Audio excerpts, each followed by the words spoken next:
You're a threat to normal people. You don't, the codes and the laws by which society lives and is governed don't apply to you because you're just not right up here and you're not safe to be around. And people say, well, it's not their fault if they have a mental illness and they can't stop themselves from doing bad things to other people. It's the reason why we have a not guilty by reason of insanity plea in capital cases.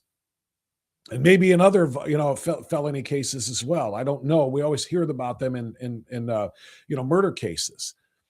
But literally, people will say, well, you can't lock somebody away in a prison filled with hardcore violent felons when what they're doing is not their fault because they have a mental impairment, a mental disorder. You can't lock them in those prisons. And there's some truth to that.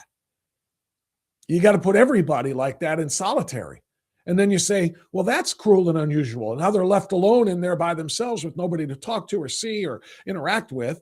And that's an even worse type of cruelty, right? Cruel and unusual punishment.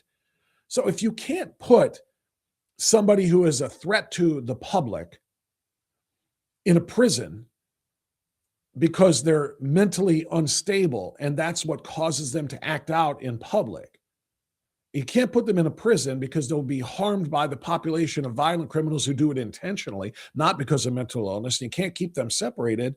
Well, then what do you do with them? You turn them back loose into the public.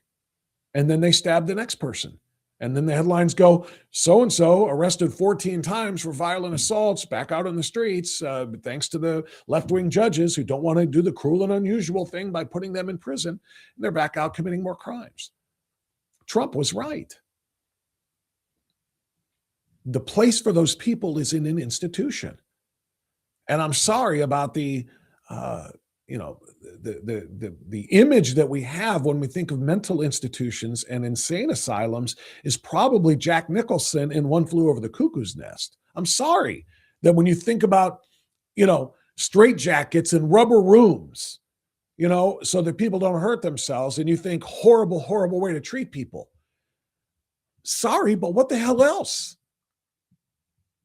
I mean, seriously, it's let them live in that type of controlled environment, or it's the prison, or it's you set them free to prey on other people like the ones we're describing. What do you want to do? President Trump was right about that.